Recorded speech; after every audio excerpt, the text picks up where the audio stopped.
Good morning friends. ધોરણ 11ના અર્થશાસ્ત્રના online અભ્યાસક્રમમાં ફરી એકવાર આપ સૌનું સ્વાગત છે. આપણે વાત કરતા હતા બીજા પ્રકરણની, અને જેમાં આજનો આપણો ટૉપિક છે ઉત્પાદનના સાધનો. ફ્રેન્ડ્સ, ટૉપિક ખૂબ જ સહેલો છે, સરળ, અને પરીક્ષાની દૃષ્ટિએ વાત કરું તો ખૂબ મહત્ત્વનો છે, એટલે કે ઇમ્પોર્ટન્ટ પણ કહી શકાય. શરૂઆત કરીએ આપણે ટૉપિકને સમજવાની. ઉત્પાદનના સાધનો એટલે કે ફેક્ટર્સ ઓફ પ્રોડક્શન્સ.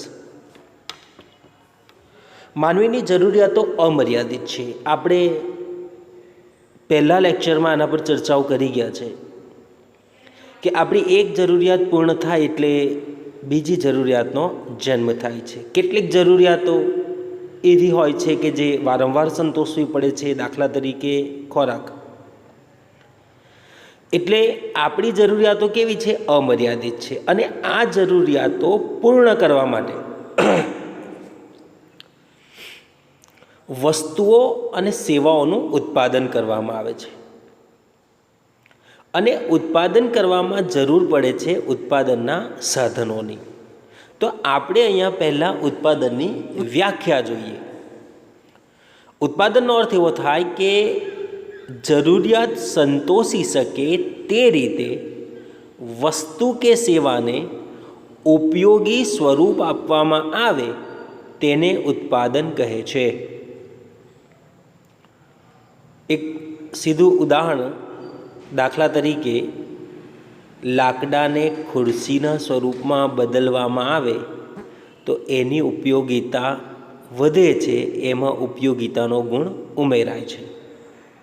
બીજી રીતે કહીએ તો ઉપયોગિતા ગુણનું સર્જન એટલે કે તૃષ્ટિગુણનું સર્જન કરવાની પ્રક્રિયા એટલે ઉત્પાદન.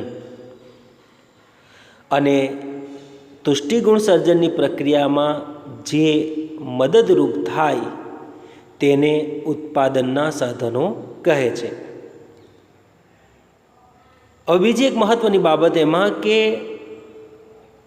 સ્થળ બદલવાથી, સ્વરૂપ બદલવાથી કે સમય બદલવાથી વસ્તુના તૃષ્ટિગુણમાં એટલે કે એની ઉપયોગિતાના ગુણમાં વધારો કે ઘટાડો થાય છે. તે પ્રક્રિયા ઉત્પાદનની પ્રક્રિયા છે, અને આ પ્રક્રિયામાં મદદ કરનારી બાબતો ઉત્પાદનના સાધનો છે. હવે તૃષ્ટિગુણ એટલે શું એ પણ સમજી લો પહેલાં અહીંયા, કારણ કે આ શબ્દ થોડોક નવો લાગશે તમને. અર્થશાસ્ત્રમાં કદાચ પહેલી વાર પણ સાંભળ્યો હોય કે તૃષ્ટિગુણ શું છે. વસ્તુ કે સેવામાંથી મળતો સંતોષ એને તૃષ્ટિગુણ કહે છે. વસ્તુ કે સેવામાંથી મળતો સંતોષ એને તૃષ્ટિગુણ કહે છે. હવે સ્થળ, સ્વરૂપ કે સમય બદલાય તો તૃષ્ટિગુણ બદલાય. એક ઉદાહરણ આપું. સપોઝ આઈસ્ક્રીમ ઉનાળામાં તમે ઉપયોગ કરો, ઉનાળાની બપોરે તમે ખાઓ છો તો તમને એમાંથી જે સંતોષ મળે છે, જે તૃષ્ટિગુણ મળે છે, એ ખૂબ વધારે હોય છે. પણ એ જ આઈસ્ક્રીમ જ્યારે તમે શિયાળામાં ખાઓ છો, સવારમાં કે રાત્રિના સમયે, તો જેટલો તૃષ્ટિગુણ કે સંતોષ તમને ઉનાળામાં મળ્યો એટલો તૃષ્ટિગુણ કે સંતોષ શિયાળામાં મળતો નથી. વસ્તુ એની એ જ છે, પણ તૃષ્ટિગુણમાં શું થઈ ગયું? પરિવર્તન થઈ ગયું. શેના બદલાવાના કારણે? વસ્તુ નથી બદલાઈ, સમય બદલાયો. કે એક વસ્તુનો એક સમય ઉપયોગ કર્યો તો સંતોષનું પ્રમાણ કંઈક અલગ હતું. હવે જ્યારે તમે બીજા સમયે એ જ વસ્તુનો ઉપયોગ કરો છો તો એમાંથી મળતા તૃષ્ટિગુણનું પ્રમાણ પણ અલગ હોય છે. તો એવા સ્થળ અને સ્વરૂપના સંદર્ભમાં પણ ઉદાહરણો લઈ શકાય. હવે ઉત્પાદનના સાધનોની વાત કરીએ તો ઉત્પાદનના મુખ્યત્વે 4 સાધન છે. And it's a very common. જમીન, મૂડી, શ્રમ અને નિયોજક. રાષ્ટ્રના કુલ વાર્ષિક ઉત્પાદનનો આધાર આ 4 સાધનો પર છે. કયા 4 સાધનો? જમીન, મૂડી, શ્રમ અને નિયોજક. અને ઉત્પાદન પ્રક્રિયામાં દરેકનું સરખું જ મહત્ત્વ છે. જમીન પણ મહત્ત્વની છે, મૂડી પણ મહત્ત્વની છે, એટલું જ મહત્ત્વ શ્રમનું અને એટલું જ મહત્ત્વ નિયોજકનું છે. હવે એના સંદર્ભમાં ઉત્પાદનના 4 સાધનોને પણ જે કંઈ ઉત્પાદન પ્રક્રિયામાં સાધનો ફાળો આપે છે એ પ્રમાણે વળતર મળે છે. જેના સંદર્ભમાં જમીનને ભાડું, મૂડીને વ્યાજ, શ્રમને વેતન અને નિયોજકને નફો મળે.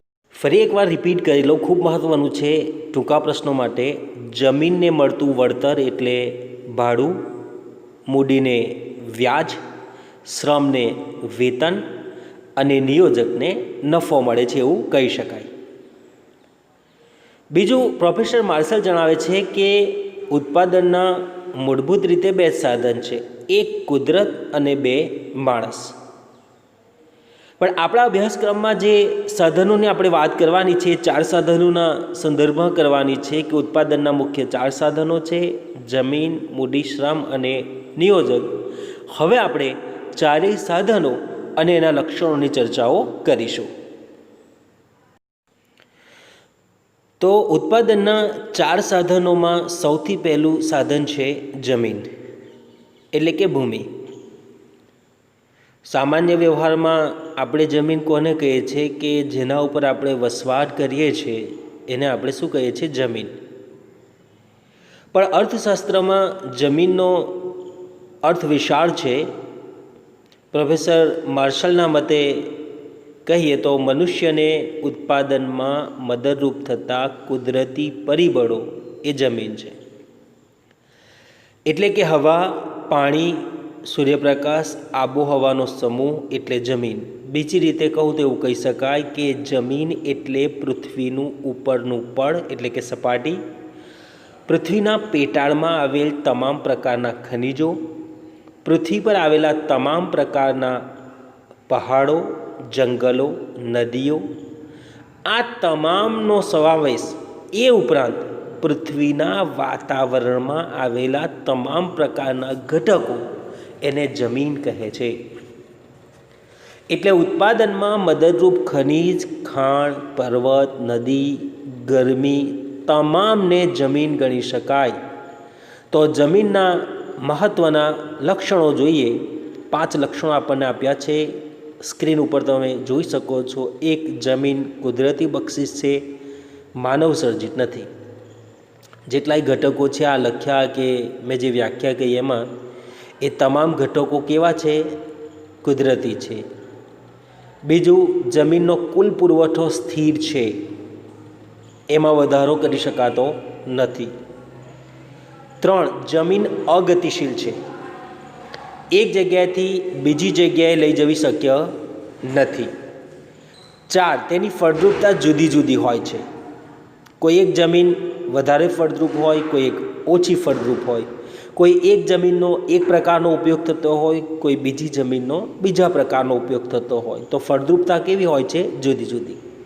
અને ભૂમિને મળતા વળતરને એટલે કે જમીનને મળતા વળતરને ભાડું કહે છે. તો આ થયા ફ્રેન્ડ્સ જમીનના લક્ષણો. હવે બીજા સાધનની વાત કરીએ, શ્રમ. અન્ય વ્યક્તિની દેખરેખ હેઠળ કે સૂચના મુજબ વળતરની અપેક્ષા સાથે થતું માનસિક કે શારીરિક કાર્ય તે શ્રમ છે અને શ્રમ કરનાર શ્રમિક છે. કોઈ એક વ્યક્તિ કામ કરે છે, બીજાની દેખરેખ હેઠળ કામ કરે છે, ભલે એ શારીરિક કાર્ય છે કે માનસિક કાર્ય છે, બંને પ્રકારનું કાર્ય શું છે? શ્રમ છે. ઉદાહરણથી સમજાવું. દાખલા તરીકે કોઈ એક વ્યક્તિ ખેતરમાં કામ કરે છે અને બીજાની દેખરેખ હેઠળ કામ કરે છે, તો એ શારીરિક શ્રમ કરે છે. કોઈ એક શિક્ષક ક્લાસમાં ભણાવે છે, સ્વાભાવિક છે કે અન્યની દેખરેખ હેઠળ છે. પણ એ જે શ્રમ છે કયા પ્રકારનો છે? માનસિક શ્રમ છે. તો શ્રમ બે પ્રકારનો હોય, શારીરિક શ્રમ હોય અને માનસિક શ્રમ હોય. અને શ્રમ કરનારને શું કહેવાય છે? શ્રમિક કહેવાય છે. ઘણા અર્થશાસ્ત્રીઓ એમ પણ માને છે કે ઉત્પાદનના બે જ મૂળભૂત સાધનો છે, કુદરતી પરિબળો એટલે જમીન અને માનવી એટલે કે શ્રમ. આ સંદર્ભમાં આપણે શ્રમના લક્ષણોની ચર્ચા કરીશું. શ્રમનું પહેલું લક્ષણ છે શ્રમ અને શ્રમિક અવિભાજ્ય છે, એટલે બંનેને અલગ કરી શકાય નહીં. જ્યાં શ્રમિક છે ત્યાં જ શ્રમ છે, અને જ્યાં શ્રમ થાય છે ત્યાં શ્રમિક ઉપસ્થિત છે એવું કહી શકાય. બીજું, શ્રમ નાશવંત છે, સંગ્રહ થઈ શકતો નથી. ત્રીજું, સામાજિક અને માનસિક કારણો શ્રમની ગતિશીલતાને અસર કરે છે. 4, દરેક શ્રમિકની કાર્યક્ષમતા જુદી જુદી હોય છે. સમજાય એવી વાત છે, કોઈ એક વ્યક્તિ 4 કલાક કામ કરી શકે, કોઈ એક વ્યક્તિ 6 કલાક, કોઈ 8 કલાક, કોઈ 10 કલાક. તો દરેક શ્રમિકની કાર્યક્ષમતા કેવી હોય છે? જુદી જુદી હોય છે. શ્રમના પુરવઠાનો આધાર વસ્તી પર છે. જેટલી વસ્તીનું પ્રમાણ વધારે હોય એટલો શ્રમનો પુરવઠો વધારે હોય. અને છેલ્લું લક્ષણ છે શ્રમને ચૂકવાતા વળતરને વેતન કહે છે. જો આપણે પ્રથમ મુદ્દામાં ચર્ચા કરી હતી, જમીનને ભાડું, મૂડીને વ્યાજ, શ્રમને વેતન. તો છઠ્ઠું લક્ષણ શ્રમને ચૂકવાતા વળતરને વેતન કહે છે. ત્રીજા સાધનની વાત કરીએ, ઉત્પાદનનું ત્રીજું સાધન છે મૂડી. આપણે બેની વાત કરી, જમીન અને શ્રમ. ત્રીજું છે મૂડી. મૂડી એટલે એવી ભૌતિક વસ્તુઓ જે ઉત્પાદનમાં મદદરૂપ થાય. સ્વાભાવિક છે કે ઉત્પાદન પ્રક્રિયાનું ખૂબ જ અગત્યનું સાધન છે. શ્રમ અને જમીન એ કુદરતનું સર્જન છે, જ્યારે મૂડી એ માનવ સર્જિત ઉત્પાદનનું સાધન છે. બીજી રીતે કહીએ તો મૂડી ઉત્પાદનનું ઉત્પાદિત સાધન છે. ઉત્પાદનનું ઉત્પાદિત સાધન છે. દાખલા તરીકે ટ્રેક્ટર. ખેતીમાં ઉત્પાદન કાર્ય કરવા માટે ટ્રેક્ટરની જરૂર પડે. હવે ટ્રેક્ટર એ મૂડી સ્વરૂપમાં આવે કે ઉત્પાદનનું એવું સાધન છે કે જે મૂડી સ્વરૂપનું છે. પણ ટ્રેક્ટરનું પોતાનું પણ ઉત્પાદન કોઈ ફેક્ટરીમાં થયેલું છે, કોઈ કંપનીમાં થયેલું છે. એટલે એવું કહી શકાય કે ઉત્પાદનનું ઉત્પાદિત સાધન એટલે મૂડી. મૂડી અને સંપત્તિ વચ્ચે પણ તફાવત છે, કારણ કે સંપત્તિ એ ભૌતિક હોય છે, પણ બધી સંપત્તિ ઉત્પાદન પ્રક્રિયામાં સામેલ થતી નથી. હવે મૂડીના લક્ષણોની વાત કરીએ તો પહેલું લક્ષણ ઉત્પાદનનું માનવસર્જિત સાધન છે. આજે મેં તમને ટ્રેક્ટરનું ઉદાહરણ આપ્યું તેમ. બીજું, સૌથી ગતિશીલ સાધન છે. સૌથી વધુ ગતિશીલતા છે. જો જમીન અગતિશીલ છે, એક જગ્યાએથી બીજી જગ્યાએ લઈ જવી શક્ય નથી. શ્રમના સંદર્ભમાં લક્ષણ એવી રીતે આવ્યું કે શ્રમની ગતિશીલતાનો આધાર સામાજિક અને માનસિક કારણો પર છે, પણ મૂડી એ સૌથી વધુ ગતિશીલ સાધન છે એવું કહી શકાય. ત્રીજું છે અછત ધરાવતું સાધન છે. જરૂરિયાત કરતાં એનું પ્રમાણ ઓછું હોઈ શકે. અને ચોથું, મૂડીનું વળતર તે વ્યાજ તરીકે ઓળખાય છે. હવે ઉત્પાદનના છેલ્લા એટલે કે ચોથા સાધનની વાત કરીએ, નિયોજક. ઉત્પાદનના સાધનોનું સંયોજન કરનાર એ નિયોજક છે. વ્યવસ્થાપક અને નિયોજકમાં તફાવત છે. વ્યવસ્થાપક એટલે અંગ્રેજીમાં જેને મેનેજર કહેવાય. મેનેજર એ વેતન પ્રાપ્ત કર્મચારી છે, એટલે શ્રમની કક્ષામાં આવે, શ્રમિક કહેવાય, જે સાધનોની વ્યવસ્થા કરે. જ્યારે નિયોજક એ સમગ્ર એકમનું નિયોજન કરે છે, આયોજન કરે છે એવું કહી શકાય. એટલે ઉત્પાદનના બધા સાધનોને ભેગા કરીને નિયોજક સ્વતંત્રપણે જોખમ ઉઠાવે છે, તેનું વળતર નિશ્ચિત નથી.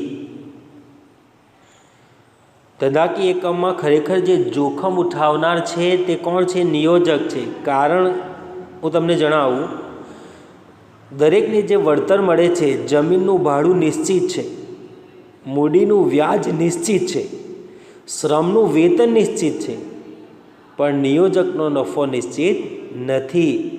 નફો પણ થાય, નુકસાન પણ જાય.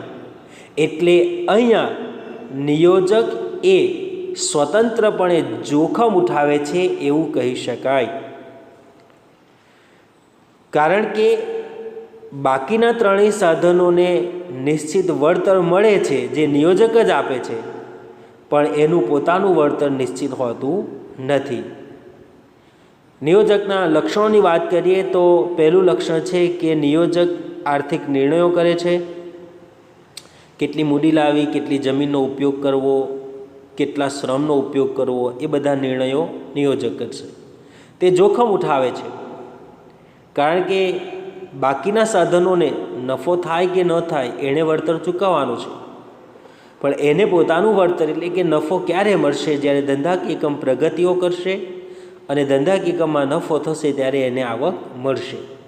અન્યથા એવું કહી શકાય કે તે જોખમ ઉઠાવે છે. ત્રીજું લક્ષણ છે નિયોજન શક્તિ એ ગુણ છે. અને ચોથું, નિયોજકને મળતા વળતરને નફો કહે છે, જે આપણે શરૂઆતમાં ચર્ચા કરી ગયા છે. તો ફ્રેન્ડ્સ, આજના આ વિડીયોમાં આપણે આટલી ચર્ચા સીમિત રાખીએ છીએ. ઉત્પાદનના સાધનો, જેમાં ઉત્પાદનની વ્યાખ્યા જોઈ ગયા, દૃષ્ટિગુણ પણ આપણે સમજણ સ્પષ્ટ કરી અને ઉત્પાદનના 4 સાધનોની વાત કરી: જમીન, મૂડી, શ્રમ અને નિયોજક. અને ચારેય સાધનોના અર્થની સાથે સાથે એના લક્ષણો પર આપણે ચર્ચાઓ કરી ગયા છે. હવે પછીના વિડીયોમાં આ પ્રકરણનો છેલ્લો ટૉપિક એટલે કે વ્યાપાર ચક્ર ઉપર વિગતે ચર્ચાઓ કરીશું. Thanks for watching.